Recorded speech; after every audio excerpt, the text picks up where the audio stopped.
ECSI fans, you want to revolutionize your sports investing habits? Allow me to tell you about WagerWire. WagerWire is an app that helps you become a superior bettor by allowing you to sync all your sports books and track all your bets in one place. See your current action, your betting history, and stats. You could also sign up for sports books and collect bonus offers. Follow them at WagerWire on X, as it's the best account on the platform. Head to App Store or Play Store now and search WagerWire and download.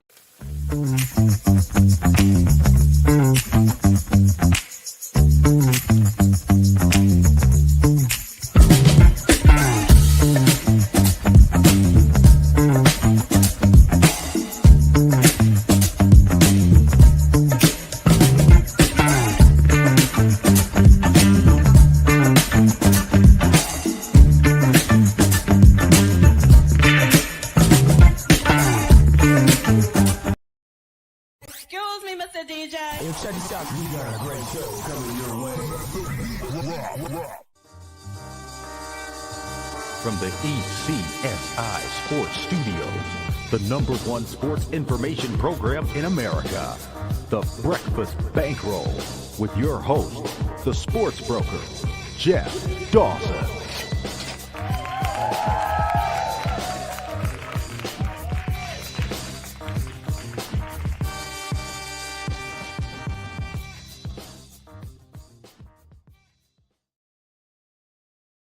Good morning, sports fans from all around the globe. I am the host, Jeff Dawson, East Coast Sports Investors, and it's that time of the week for the Friday edition of the Breakfast Bankroll with good friend and colleague, Mr. Scotty Webb, live from Tampa, as I'm here on Cape Cod, and the winds are howling, so we're going to try to muscle through and hopefully get through this show and a couple others today. Not an official nor'easter. This isn't Melissa or whatever. It's the remnants or whatever, what's going on. But a couple inches of rain. Needed Noah's Ark to get home from Boston last night. And we're here now. Apologies for running late start. Trying to muscle through all the BS that's going on as we get to November 1st tomorrow. Happy Halloween, everyone, by the way. So first and foremost, a shout out to our proud sponsors and partnerships. It's WagerWire. Head on over to Google Play, download the app, it is free, and of course AtlantaSteaksAndSeafood.com, steak, seafood, chops, appetizers, wine, you know the drill by now. Head on over to Atlanta.com. Mr. Scotty Webb. What's up, Scott? Hey, good morning, man. It's the first cool day we've had in Florida since spring. So we're in the 50s this morning, unbelievably, and we're not going to get over 80 today. How about that? We'll be over 80. My heart bleeds for you. We'll be over 80 tomorrow, but we're not over 80 today. I need a sweater. You know, I had a lot of plans what I wanted to do today. And again, one more of I don't want to say abbreviated. I got a little tight schedule. Supposed to be with Andrew around 10:15, 10:20. And then Nick Hathcote will be back at 11. I just want to bring this up for everyone to see. I've been talking about this for a while, and let me just get it up so I can show the world what I'm talking about in you. Give me 1 second. Schedule.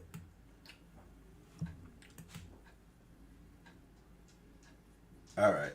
So let's do this, Scotty.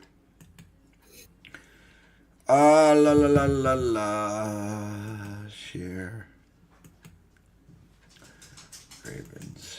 Share. Last night, Lamar comes back. And again, Harbaugh got cute last Sunday. Sees it on the line after the bye. He says, you know what, Snoop Doggy Dog Hundley have enough to beat Chicago. I don't know what kind of turnaround Lamar will have. I'm going to give him a couple extra days. So they beat the Bears, and Lamar's back last night, and they just cruise past Miami, and the score was misleading. I didn't see one snap of the game. It was my daughter's 27th birthday. We were in Boston having dinner, so I was following it on the phone. I sent out 10 days ago, 2 weeks ago. We got Baltimore plus 130 to win the division. I think it was plus 160 to make the playoffs. Scotty, you're a smart man. They are now 3-5. The Steelers 4-3, if I'm correct. And they're underdogs at home against the Colts.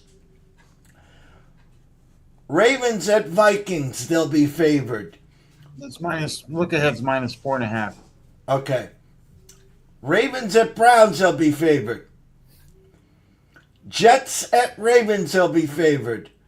Bengals at Ravens, they'll be favored. Steelers at Ravens, they'll be favored. Ravens at Bengals, they'll be favored. Patriots at Ravens, good game by the way, they'll be favored. They will not be an underdog, and if they win all these games, it will be a short underdog till December 28th at the Packers, and then on January 4th, they end at the Steelers. So I'm going to just say they've won 2 in a row. They'll beat Minnesota 3 in a row. They'll beat the Browns 4 in a row. The Jets 5 in a row. The Bengals 6 in a row. The Steelers 7 in a row. The Bengals 8 in a row. They will have won 8 in a row. So they are currently 3-5 right now. So 1, 2, 3, 4, 5, 6. They'll be 9-6 facing the Patriots on December 21st. Yeah, but the biggest part of that is that they're going to play the Browns and the Bengals twice and the Steelers twice, and they can beat all those teams and win their division by beating those teams. So they're in good shape with what they have left. I mean, the only game that they really got to, they got two left. Yeah. Patriots and Packers. So. But the Patriots, that's a home game for them, so that's probably pretty good for them. And then, then they got to go play the Packers right after Christmas. So see what that one looks like. But I think they'll be all meaningful games. They're going to need to win them. But at the same time that we say that, there's no competition for them in that division. So. I mean, the competition's the Steelers, and if the Steelers are 8-8 or 9-8 or whatever, they can beat that. And the funny thing is that Patriot game could have a lot of playoff implications as well there. So again, a couple blowouts in college last night, Scotty. And before we dive into the couple of the last of the in-pocket plays for you, again. Let's go here for a second. Let me see if there was any money that came in. Hey, by the way, the Steelers schedule, they're going to be underdogs, like you said, this week to Indianapolis, but they're also underdogs projected at the Chargers next week. And then they host the Bengals, but then they're going to have to go to Chicago. Then they host Buffalo. And then they got to go play Baltimore. Then they get Miami. Then they got to play Detroit Lions. Then they get the Browns, and then end with Baltimore. So there's several losses in there for them. I'm trying to see right now at the Circa. Really, nothing moved. Yamamoto Gosman right now currently at the Circa. Good morning, Mr. Benson and Mr. Stevens. Dodgers minus 140, Jays plus 126, a 7.5 flat over. Little money. No, actually not. Dodgers right now still plus 200 at the Circa to win the series. Toronto minus 235. Again, if you like the Dodgers tonight, don't lay the 140. Take the plus 200. I said the same thing when Seattle came. When Seattle was at Toronto needing one game and Toronto was plus 2 and change, you could get the plus money there. So if you take the Dodgers plus 200 tonight in the series and they force a game 7, you can come back with the Jays, who will be underdogs again in game 7, and get yourself a little plus money. Scott, game 5, going back there, kind of a must-win, I thought, for the Dodgers. Maybe some thought for the Jays. How did they take the crowd out? Well, the first pitch, homer. Vladdy comes up. Couple pitches later, another homer. the Dodgers are going to need a crooked number in the first inning. I really, really think this place is going to be bedlam tonight. The front of the order has been pedestrian. Again, they have gone in these slumps this year, so it's not like unaccustomed. I really wish I was a fly on the wall on that flight back, because I think it would have been pretty damn quiet, because there's trouble in paradise here. And I told you yesterday, I'm going to tell you again, and I know this one wasn't going to happen. I called the Betts move. We called the Pages move. If it's me, I'm moving Betts to 5. I'm going Otani, Smith, Freeman, and then who's next? Oscar's got Hernandez has got to be in there somewhere. He's one of the only guys that I was hitting. Okay, so let's do this. I was even thinking lefty, righty, lefty. That's what I was thinking. But again, let's go Otani. I'm going to do this. I'm going to shake it up. No, because he moved Smith already, so I'll make it easier. I'm going to go Otani, Smith, Freeman, Tosker, Betts. But my point is, they have to do what the Jays did. They need a crooked number in the first. They need to get ahead. You and I know Yamamoto is not going to pitch a third straight complete game tonight. No, and he might not even be on his 8 game tonight. So they're going to need offense, and they're going to need it, like you said, from the very beginning. Whether they can get that or not, it's a different story. Now, Gosman is a guy that's been around the block. He's pitched in a lot of games. I don't know that he's pitched in any super games like this, but at the same time, he's a veteran who knows how to get people out. So it'll be an interesting matchup. Obviously, if Yamamoto pitches the way he has been, then there's not going to be a matchup, and there'll be a game 7. But at the same time that I say that, I don't bank on that, and I've been saying it all year, and the Dodgers fall into this category as good as the rest of them. They are not as good on the road. They're not a good road team, the Dodgers. They're barely a 500 team on the road, and Toronto plays really good in Toronto. So we'll see how this plays out. Obviously, at this point, Toronto's got 2 games to win 1, and the Dodgers got to sweep both to win. So we'll see what happens. Back against the wall, I thought they've been playing tight the whole time, and maybe it just crashes down and gets tighter. So if that's the case, I think they're going to be in trouble. Yeah, I called Halloween. It never gets to November 1st. I called the Dodgers in 6. I got right now. It looks like it might be Toronto in 6. Again, last statement for me on the World Series.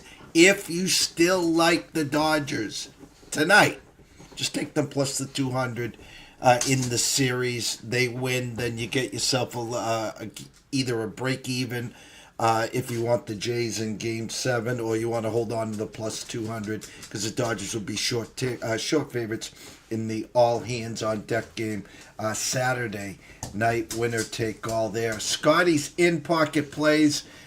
Houston minus 13.5 against West Virginia. Pittsburgh minus 14 at Stanford. Ole Miss is minus 12.5 against South Carolina. Ohio State 20.5 versus Penn State. Texas Tech minus 7 against Kansas State.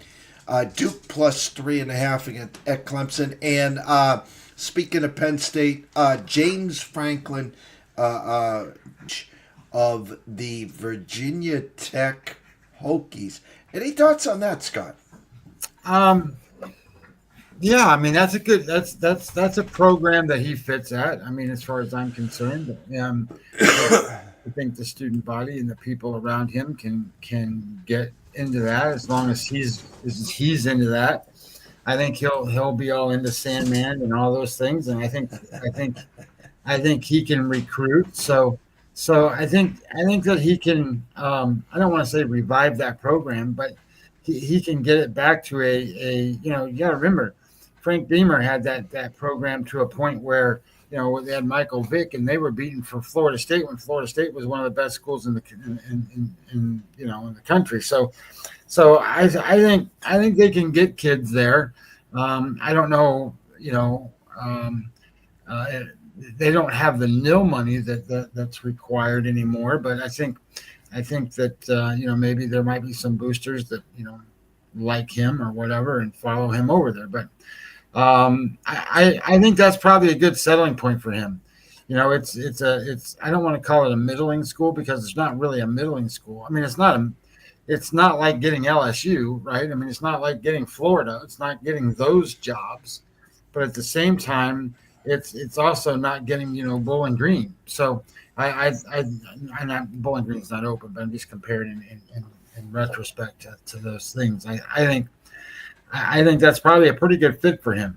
I saw that Nebraska was worried about Matt Rule too, so they signed him up for another couple more years.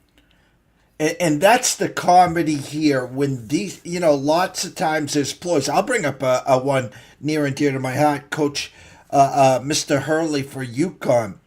They win back-to-back championships, and all of a sudden the Lakers want him. And he flies out to L.A. He listens to L.A. and comes back to UConn with this big potential contract from the Lakers. And what's he do? He gets an extension. A lot of times the PR and the coaches, teams will flutter these out. And Matt Rule was one of the top candidates for Penn State, as now Lane Kiffin is for Florida, but as Dan Lanning is for Oregon. From Oregon to LSU. So a lot of times these get out, and next thing you know, these extensions. I guess congrats to Nebraska, but we'll see. Kind of a big win, need a win here this week against USC, 6-point underdogs. Yeah, Nebraska needs to have a statement win. They need to get one, and I thought that they had a chance with that with the Michigan game, and they just didn't do it. And they've thrown another couple of duds out there. So Nebraska needs a signature win here. That just even to get some good recruits. Which game would you like me to bring up, sir? Oh, your notes were talking about the Georgia-Florida game. I mean, I didn't bet that game, but we can go over it. All right. Yeah, the headliner is Georgia, Florida. Let the cocktails flow. Again, the great, the biggest cocktail party in the world. We're in Jacksonville, right, Scotty? Yeah, it's in Jacksonville, and Gainesville's about, I don't know, an hour from there, maybe less than that, maybe 45 minutes. I lived in Jacksonville for a little while. And then Athens is a little further down. So there's usually it's usually a mix of both there at the game. And they like to play that game there, and it's billed as the world's largest cocktail party, and they like to drink and do whatever and tailgate and all that stuff. But it's really not. It's a rival game, and it's really Georgia. Even though they play Georgia Tech at the end and stuff like that, and they have Alabama on their schedule. Florida is one of their biggest rivals, if not the biggest rival that they have. So they're up for this game, and Kirby Smart hates Florida. So this is one of those things, and not right now. Florida doesn't even have a head coach, so I'm not sure how that's going to benefit Florida when you start to break it down and look at it. One of the biggest things that in this particular matchup that you got to look at. Strength of schedule is Georgia number 3, Florida number 5, so they're both right there. That's not going to affect anything. But Florida's negative on turnover margin, and yards per point margin is where it really happens here. Is 2.8 positive for Georgia, minus 4.2 for Florida, and then quarterback play is number 2 for Georgia and number 80 for Florida. So you have a big mismatch at quarterback, and you have efficiency that just shows how bad Florida is. What Florida's been hanging their hat on is defense, and they don't have a good offense. And if you look at them, their offense ranks 114th just in net EPA per play, and on drive offense it's 108. So they're going to be 108 with a minus 0.27. Per drive, and that's not good. Obviously on offense you want positive numbers there, and they're a negative number there, and they're going to face a negative defense. So negative defense being negative -12. They rank 48th on defense. And if you look at where Georgia's defense is strong, it's against the run. Georgia's defense is number 17 against the run. They've been bad against the pass, and Florida can't pass. They're 114th in passing. Florida's going to struggle to move the football. That they are also 131st on third down success. So they punt all the time. So they can't get first downs. They're not going to be able to run against this defense, and they certainly can't throw the ball anyway. So I think this is just a total mismatch here for Georgia. It made my list to bet, but I ran through 17, 18 games. This one kind of graded out 12. One of the factors in here is that you got to remember it's a rivalry game, so you got to take a little bit off of Georgia for that, and then because Florida's going to be up for this game, and then secondly, there's chaos involved in this game where who knows what. It's just the way things happen in these kind of games, so you take a little bit off of that, and it kind of grades them a little lower. They were 12th out of my 17 scores, if you want to call it that. But that game outcome was 28-17 for Georgia, and I agree with that. And I think the line went from it's still right around 7.5. Don't be surprised if you start to see that trick up over 7.5. It's not going to 6.5. So if you like Georgia and you can get them at 7, that's a lot better than getting them at 7.5. I can guarantee you that. But I don't see. Look, pull up Florida, and I haven't looked, but pull up Florida. Look at the quarterback Lagway, and he's completed only 66% of his passes, and he's got 8 touchdowns with 10 interceptions. So that is a big, significant drawback for what that team can do. They're limited at quarterback. So if they're limited at quarterback, and you can hear all the pundits out there talk about how great Lagway is, but if he's going to throw more interceptions than he has touchdowns, and he's only going to complete 60-some% of his passes, that's not good enough. You got to be in the 70s. Look at what's his name, Stockwell, whatever his name is for Georgia. If you look at him, Gunnar Stockton, he's got 10 touchdowns, 1 interception, and he completes 72% of his passes. Now that's a quarterback, right? I mean, that's somebody who's doing well, and he didn't even start off great. So, 10 touchdowns, 1 interception, they're going to move the ball, even if they get stopped occasionally, because Florida does have a good defense. I think, and the other part of it is he's played in I don't know how many games, but he's only been sacked 7 times. And if you look at Lagway's sacks, he's been sacked double digits. I think you're going to see Georgia be able to put pressure on the quarterback. Lagway make mistakes. I think you're going to have some turnovers in this game. I think Georgia's going to kind of roll them here. Before we go to closing thoughts, I wanted to. This is definitely a loser out game. Big bounce back spot for the Sooners. I wanted your thoughts here. Let me pull it up here. Let me find it. I'm talking about Oklahoma travels to Tennessee. Defense versus offense here. If I'm correct, I know they both have 2 losses. Eyes just are not working here, guys. It's a 7:30 game, so it'll be towards the bottom. All right, thank you. Here we go. Nope, that was Okie State. Here we go. 6-2 versus 6-2. Oklahoma 2-2 in the SEC. Tennessee 3-2. Tennessee -3.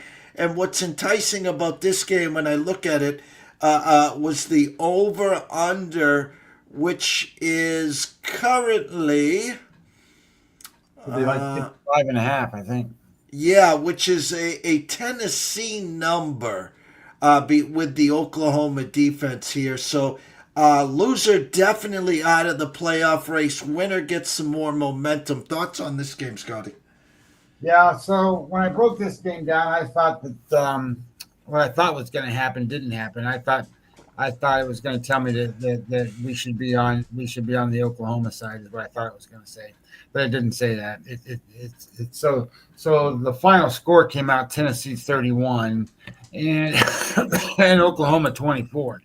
Now how we get there is kind of interesting because the reality that I looked at that I thought was kind of big was, strength of schedule for Oklahoma's 18, for Tennessee's 19, so no big deal there. But Oklahoma actually has a deficit when it comes to turnover margin. They're minus 0.6, and Tennessee's plus 0.7, so that could come into play here. But yards per point margin is big advantage for Oklahoma, 5.1 to 1.5. So that means there's some efficiency with Oklahoma. Now that doesn't mean necessarily on offense. When you look at it, it's all defense efficiency for them. And when you look at Tennessee, it's all offense efficiency for them.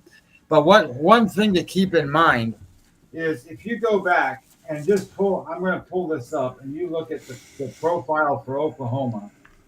So let's see who has Oklahoma played that's a good offense. Say they're a top 50 offense in all of college football.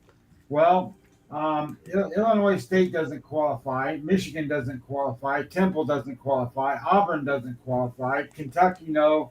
Tennessee doesn't. South Carolina doesn't. Mississippi does.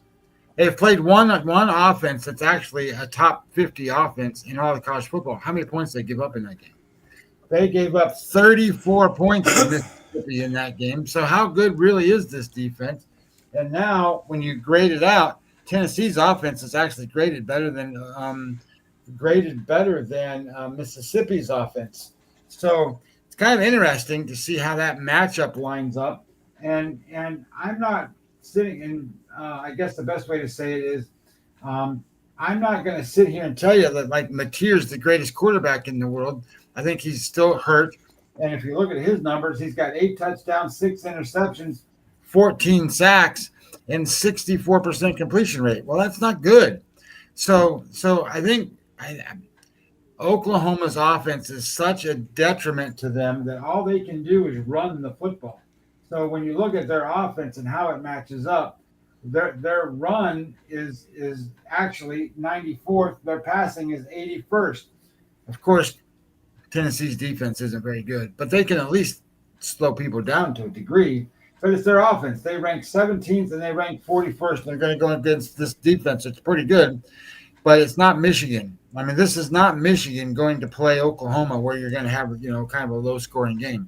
I think Tennessee's going to have their way here, and I think when you look at it from that perspective, you just kind of go, well, how does Oklahoma stay in the game? Well, they're gonna have to try to score, and Tennessee's going to allow points to a certain degree, but at the same time as that, if they can make Oklahoma one-dimensional where they can't pass, then that's very possible in this game. I think Tennessee has got, and especially at home, and it's a night game at home. I think this is going to be tough for Oklahoma. So what I thought was going to happen didn't happen. And I think Tennessee's the right side. 31-24 doesn't give me the willies to go out there and go, hey, I'm going to go bet this game. What's his name? Let's see. Kenny's got this game 31-26 Tennessee. Bill Conley's got it 28-27 Oklahoma. And the Sagrin score was 33-29. It's all right around the number. But I don't think Oklahoma's going to hang in here. And not only that, I think that puts them behind the 8 ball because now they're just going to have to try to find a way to make a bowl game. They're not going to be in any kind of playoff contention after this game. Scotty, one last time. Houston minus 13.5 against West Virginia, 14. Pittsburgh minus 14 against Stanford. Ole Miss minus 12. Houston's going against West Virginia, who's down to like their 4th quarterback, and Pittsburgh's going against Stanford, who's down to their backup quarterback too. So I like those 2 games a lot. Ole Miss minus 12.5 against South Carolina. Ohio State minus 20.5 versus Penn State. Texas Tech minus 7 against K-State. Duke plus 3.5 at Clemson. Closing thoughts, sir.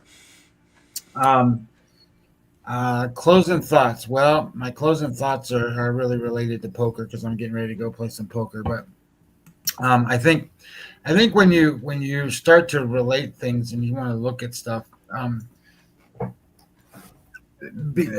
when you're looking at things, understand how things go. So what does that mean? Well, so data, right? I'm a big data guy, and data really helps him with his college football stuff. Well, if you were a data guy, you would have been on Miami Dolphins last night. The data showed that the Miami Dolphins were the right side of that game.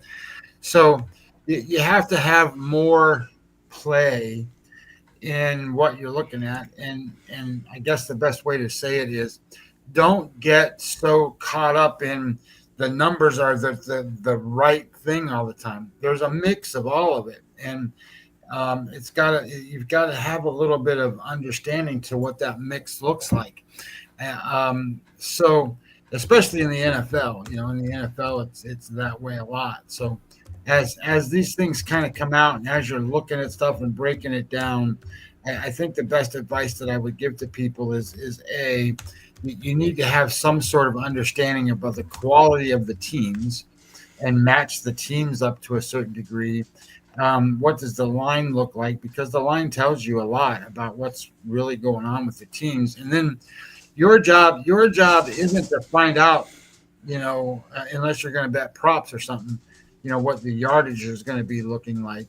Your job is to find out where is the betting line not being accurate to certain things. For example, this Ohio State Penn State game. Penn State is I think they're 19 and a half now. So the reality becomes is they're playing a backup quarterback too. How many points are they going to score in this game?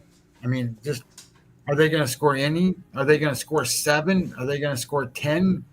So if they score 7 points or 6 points or 3 points, that means Ohio State doesn't have to score very many to cover the number.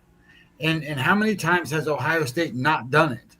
So look at it, like they score all the time. So when you start to break things down and kind of look at it from where the gaps are and where the fillers are, you're putting your money in a situation where, like in this game, you might say, well, you're betting on Ohio State to score a lot of points. Not really. I'm betting on their defense to hold Penn State to score basically less than 7 or less than 10, because I think their offense is going to score more than 30. They do every week. So if they score more than 30 and the offense scores less than 7, there's a cover. I mean, that's the way it works. And if the data matches up to that, and that's what you see, then that's how you bet. So I, like a lot of people, I think I go and I look at these data numbers and I put it out and I run it through a model. It gives me a predicted score, and I just go off the predicted score and stuff. No, because to be honest, last week I was 4-2, but the model predicted every damn favorite. Every single one was a favorite it predicted. Well, I didn't bet every favorite. I bet one underdog, I think, and that's the other thing. You get these guys that are out here in our lanes, Jeff, and what do you hear them do all the time? Well, we bet dogs. That's all we bet. We bet underdogs. Great. Go find them. Go find all these underdogs. If you're not betting, let me put it to you this way. If you're an underdog bettor and you're betting to cover a line, you're doing it wrong. If you're an underdog bettor, but you're betting the underdog because you think they're going to win the game, that's how you do it. The underdog has to be able to win the game for you to bet them. Otherwise, don't bet them. Yeah, that's how this works, because the reality is the favorites are going to win a lot of these games straight up. And you can see that it happens every week. Like every week, you put out I'm betting favorites most of the time. So as it kind of turns out, I think you just have to be a little bit careful on what you're looking at, and a little bit careful on how you evaluate the data, and then how that translates into a bet. Because it's not just look at it and go, well, this team's going to get 500 yards and this team's going to get 400 yards. I'm going to bet on the team that gets 500 yards. Because what if that team just goes down there and kicks field goals? Well, I mean, you need to know what they do in the red zone and how the other team, all that stuff plays out. So anyway, that's just food for thought. ECSI VIP Scotty, for my closing thought, frustrated. And when I say frustrated, last night 0 for 4. And when I tell you how we went 0 for 4, you're going to roll your eyes, of course. I had one DOA, and that was the Minnesota Wild team total over 1-1 heading to the third against Pittsburgh. They give up 3 goals. That was DOA. But the other 3, we had Ravens team total over 14.5 in the first half. Get hooked, lands on 14. We had the Buffalo Sabres money line. There was an overnight flip on Buffalo minus 117. Outshot the Bruins 40-20, 1 for 5 on the power play, lose 4-3 in overtime. And then the cherry on top last night was Edmonton team total over 3.5 against the Rangers. 3-1 after 2. Rangers scored 2 in the third and went 4-3 in overtime. So we had basically 2 overtime losses, 1 hook in the NFL. Could have easily been a 3-1 night. Instead, sitting in my shit here, 0-4, and it's part of the process. It's part of the marathon. But the old Jeff in when I was 25 with hair would say, okay, well, let me see. We got the Breeders' Cup today, the Breeders' Cup tomorrow. We got the World Series. We got college football. Let me at them. And I'll get all that back today, and then we'll be up money, and then we're going to crush them on Saturday. It doesn't work that way, guys. It's a process. The Texas oil money didn't move either of the NFL games last night. I was hoping they did because the last 2 weeks they've moved the Texans. They moved the Cowboys 2 weeks ago. They moved the Texans last week. And there was a slight move from Arizona at the circa from plus 2.5 at Dallas to +2. And if you do some backstory, Kyler Murray has never lost in that stadium, whether it was high school, college, or in the pros. But I'm not buying it. Dallas is a different team at home there. So I'm going to go live with Andrew McGinnis at McGinnis Picks at Wager Talk in about 10 minutes. And then I'm going to bring Nick Hathcote back from the NCAA's Insiders. We're going to talk some more college football. Another week in the books with me and Scotty. I can't thank all the listeners, the loyal listeners and followers. Listen, guys, it's Halloween. Don't get spooked. I know it's a big night for Scotty and his wife as they do an amazing job. And for Scotty, tomorrow, November 1st, he pulls the Halloween stuff down soon and gets ready for Christmas, correct?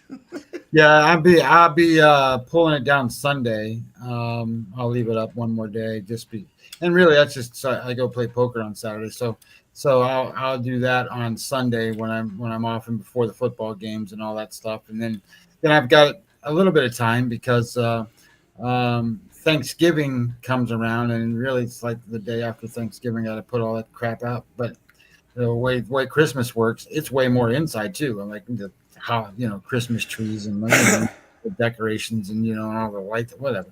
It's all good. It's just all part of it. It's part of the fun, and it is what it is. Christmas is more my thing, whereas Halloween is obviously more hers. You should see her. She goes and gets dressed up at work. She's like some kind of crazy clown today, and has this guy that she met, I don't know, 4 or 5 years ago, who's a makeup artist. She has him come out to the work site, and she pays him and does all the face makeup and all this stuff, and she's in her glory, man. From myself, Jeff Dawson at EC Sports Investor, one and only Scotty Webb at Webby20 MLB. Wish everyone a blessed day. The weekend's here. Locals batten down the hatches. Winds howling. Rain is gone. God, I needed Noah's Ark to get from Boston to Cape Cod last night. It was brutal. Took me an extra 20 minutes to get home, usually, which would have been an hour. 5 turned into an hour and a half. But we're home. We're safe.